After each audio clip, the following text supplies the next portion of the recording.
안녕하세요, 반갑습니다. 테크 흐름을 살펴보는 IT 뉴스. 여러분께서 지금 보신 영상은 러비 뉴스입니다.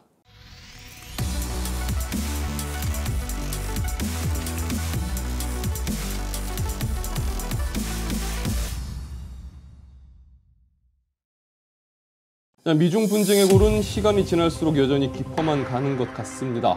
최근에는 이 불똥이 인텔에 떨어졌는데요. 인텔은 최근 주요 공급업체에 중국 신장 지역에서 생산된 제품을 사용하지 말라는 공문을 발송했고, 이 내용이 외부로 유출되면서 중국 내 반인텔 움직임이 형성되기 시작했습니다. 인텔이 이런 조치를 취하게 된 이유는 미국 정부의 입장 때문인데요. 미국은 중국이 신장 지역에서 강제 노동 및 인권 유린을 자행하고 있다고 지적을 해왔습니다. 물론 중국은 이와 관련해서 부인을 해온 상황이죠. 미 상원은 최근 이와 관련해서 중국 신장에서 생산된 제품의 수입을 금지하는 법안을 통과시켰습니다. 그렇기 때문에 이번 인텔의 조치는 미국 법률을 준수한 것일 뿐이다 라는 입장을 밝히곤 있지만, 비난의 화살은 인텔이 그대로 온전히 다 받고 있는 상황입니다. 중국의 글로벌 타임즈는 인텔의 발표에 대해서 터무니가 없다며, 우리가 해야 할 일은 그들이 중국을 공격하는 데 더 많은 비용을 사용하게 만들어서 손실이 이익보다 크게 만드는 것이다 라고 전하는 한편, 중국 내 인텔 광고 모델인 왕진카이 역시 국가 이익을 위해 인텔과의 모든 협력을 중단한다 라는 입장을 밝혔습니다. 어쨌든 인텔은 급히 해당 정책이 미국의 법령 준수를 위한 부분이지 회사의 입장은 아니다 라는 취지와 함께 사과문을 게시했습니다. 하지만 사과문과는 별개로 인텔이 신장 지역 생산 제품을 사용하지 않기로 한 부분에 대한 결정에 대해서는 구체적인 추가 내용은 없었습니다. 신장 지역 생산품에 대한 수입 금지 조치가 인텔에만 해당되는 부분은 아니기 때문에 인텔로 화제가 되었지만, 앞으로의 상황은 좀 더 지켜봐야 될 것 같습니다. AMD가 최근 미국 증권거래위원회에 제출한 서류에서 글로벌 파운드리와 웨이퍼 공급 계약을 추가한 것으로 드러났습니다. 최신 계약 내용은 2022년부터 2025년 사이 AMD가 글로벌 파운드리로부터 21억 달러 상당의 웨이퍼를 구매하는 것으로 계약이 진행됐다고 합니다. AMD가 글로벌 파운드리와 진행했던 이전 계약은 2024년까지 16억 달러 상당의 웨이퍼를 공급받는 내용이었습니다. 따라서 공급 기간이 1년 더 연장되었고, 5억 달러 이상의 웨이퍼를 추가 공급받는 것으로 계약이 변경되었다고 보면 될 것 같습니다. 여기서 한 가지 짚고 넘어가야 될 부분은, AMD가 글로벌 파운드리로부터 공급받는 웨이퍼는 14나노 및 12나노 웨이퍼라는 겁니다. AMD가 생산하고 있는 주력 라이젠 프로세서라든지 에픽 프로세서와는 꽤 차이가 벌어지는, 어떻게 보면 구형 공정의 웨이퍼라는 겁니다. 공급 기간을 연장하고 주문량을 늘렸다라는 건 AMD가 해당 공정을 통한 칩 생산을 늘린다라는 부분으로 해석할 수가 있을 건데요.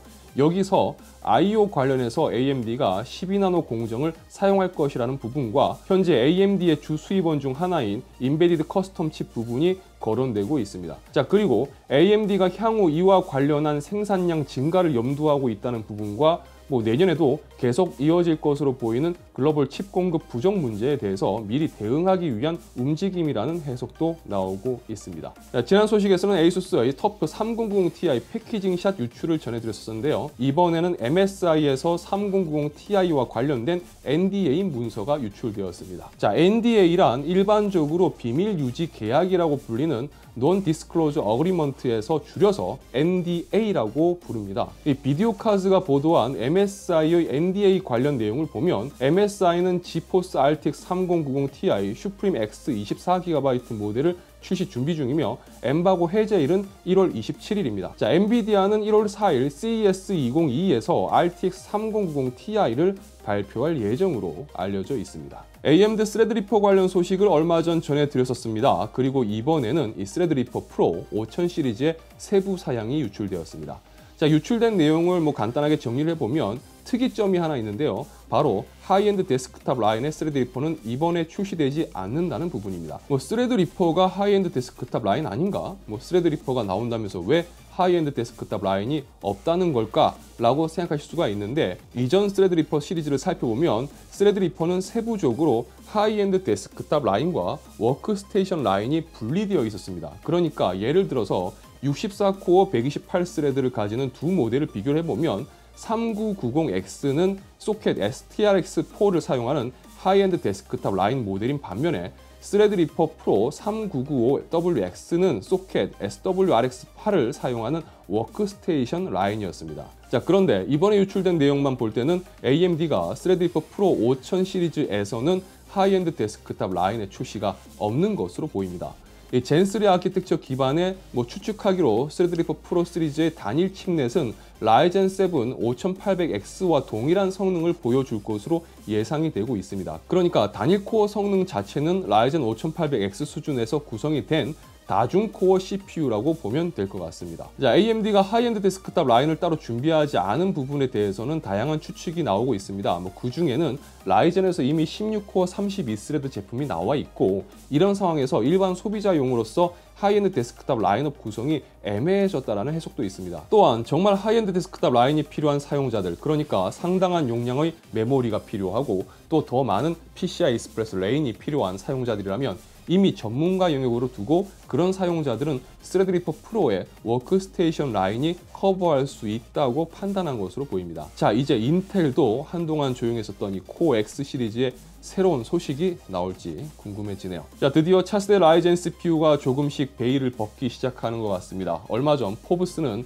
AMD의 마크 페이퍼 마스터와 인터뷰를 진행을 했고요. 해당 내용이 공개되었습니다. 자, 인터뷰 내용 중 이 마크 페이퍼 마스터는 우리는 라이젠에 있어서 각 세대별로 사용자들에게 더 나은 경험을 제공하는 게 목적이었습니다. PC 시장은 이 부분에서 제대로 역할을 하지 못하고 있었습니다. 노트북의 경우는 배터리 수명 향상이 이루어지지 못했고 그래픽 기술 역시 제대로 활용되지 못했습니다. 따라서 우리는 이를 바꾸기 시작했습니다. CPU와 GPU의 성능, 이를 통한 전성비가 향상이 되었고 이와 같은 변화가 게이머들에게 조금씩 도움이 되기 시작했습니다. 뛰어난 CPU와 GPU를 사용하면서 이 두 부품이 서로 통신을 하며 더 이점을 얻습니다. 이 부분이 PC 사용자에게 좀 더 훌륭한 경험을 제공하는 부분이고 바로 우리가 집중한 부분입니다. 우리는 1월에 있을 CES가 너무 기대됩니다. 물론 코로나 때문에 완벽한 오프라인이 아닌 부분적인 오프라인과 온라인이 함께 진행되는 부분은 아쉽지만 우리가 준비한 차세대 제품에 대해서 이보다 더 기대될 수는 없을 것 같습니다.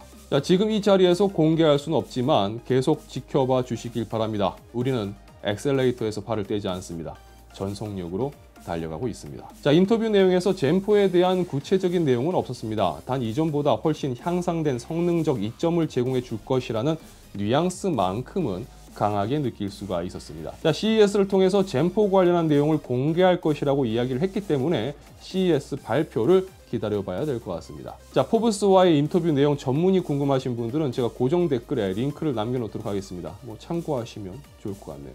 자, 삼성전자는 PCI 익스프레스 5.0 기반의 고성능 SSD PM1743을 개발했다고 밝혔습니다. 자, 삼성전자는 6세대 V낸드와 자체 개발한 PCI 익스프레스 5.0 컨트롤러를 탑재해 읽기 속도를 초당 13,000MB, 쓰기 속도는 초당 6,600MB의 PM1743을 개발했다고 전했습니다. PM1743은 2022년 1분기부터 양산을 시작할 계획이며 엔터프라이즈 및 데이터 센터용으로 공급될 예정입니다. 용량은 1.92TB에서 15.36TB로 구성될 것이라고 하네요. 자, SK하이닉스는 인텔 낸드 및 SSD 관련 사업 인수 부분에 있어서 중국 국가시장 규제 총국으로부터 합병 승인을 받았다고 발표했습니다. 자, 이를 통해서 SK하이닉스는 인텔 낸드 사업부 인수에 박차를 가할 수가 있게 되었습니다. 물론 아직 인수가 마무리된 것은 아니고요. 이제 1단계로 SK하이닉스는 인텔의 SSD 사업 관련해서 중국 대련 공장을 인수할 예정입니다. 자, 유튜브 러브닷 채널은 IT 관련 정보와 리뷰, 언박싱, 그리고 팁을 전해드리고 있습니다. 영상이 유익하시다면 좋아요와 구독, 그리고 알람 설정 부탁드리겠습니다. 시청해주셔서 진심으로 감사합니다. 지금까지 아토였습니다. 좋은 하루 되세요. 자, 지난 23일 구독자 김지현님의 생일이셨다고 합니다. 생일 진심으로 축하드립니다. 크리스마스 이브 전날 생일이라, 여자친구가 있으시면 생일을 축하하면서 크리스마스 이브를 함께 보내는 것도 좋지 않을까 싶은데, 한편으로는 그쵸, 생일 선물 주면서 야, 이거 크리스마스 선물도 함께 막 이렇게 퉁치는 경우가 있지 않았을까 싶은데요. 왠지 그렇지 않을까요? 그런 생각을 좀 해봤습니다. 자, 그래도 생일 진심으로 축하드리고요. 크리스마스도 잘 보내셨죠? 네, 행복한 연말 되시길 바랍니다. 축하합니다. 자, 그리고 24일 크리스마스 이브에 겨울과 잘 어울리는 아이디입니다. 군밤님께서 생일이셨다고 합니다. 이제 고2 올라가시나 봐요. 열심히 한다고 응원해달라고 하셨는데 화이팅입니다. 자, 만약 대학 진학에 꿈이 확실하게 있으시다면 고2 때부터는 진짜 놀고 싶으셔도 참아내시고 열심히 학업에 신경 쓰시길 바랍니다. 자, 너무 뻔한 이야기를 한 것 같긴 한데 그래도 진짜 제 경험을 바탕으로 말씀을 드리는 거예요. 고2가 어떻게 보면 고3보다 더 중요합니다. 이때부터 공부하는 패턴을 잡아놓고 또 부족한 과목 신경 쓰면서 다져놔야지 고3 때 고생을 덜 합니다. 진짜요. 제 경험입니다. 열심히 하실 거라고 믿고 응원하겠습니다. 화이팅! 자, 그리고 1207님께서 앞에 영어가 너무 어려워서 숫자만 읽겠습니다. 크리스마스에 생일이셨다고 합니다. 아, 정말 진심으로 축하드립니다. 크리스마스의 생일이면 느낌이 어떨까요? 좀 남다를 것 같은데, 그쵸? 이번에 소프트웨어 마이스터고 합격하셨다고 하는데 너무 축하드립니다. 제 리뷰랑 뉴스 잘 보고 계신다고 하시는데 너무너무 감사하고요. 학교 진학하시고도 열심히 공부하셔서 꼭 원하시는 진로로 계속 쭉쭉 이렇게 나가실 수 있기를 응원하겠습니다. 화이팅! 자, 그리고 12월 27일 내일이죠. 미리 축하드리겠습니다. 대부분 친구들이 크리스마스를 생일인 줄 알고 있다고 하시는데요. 구독자 설아님 생일 진심으로 축하드립니다. 친구들이 나빴네요. 네. 다시 한번 이 설아님의 생일은 크리스마스가 아니라 27일이라는 거 강조해서 이야기하시면 어떨까 싶습니다. 자, 즐겁고 행복한 생일 되시고요. 따뜻한 연말 되세요. 정말 진심으로 생일 미리 하루 일찍 축하드립니다. 자, 크리스마스 이브에 뭐 보신 분들도 계시고 못 보신 분들도 계시겠지만 이 라이브 방송하면서 제가 라이브에서는 최초로 처음으로 술방이랑 먹방을 해봤는데요.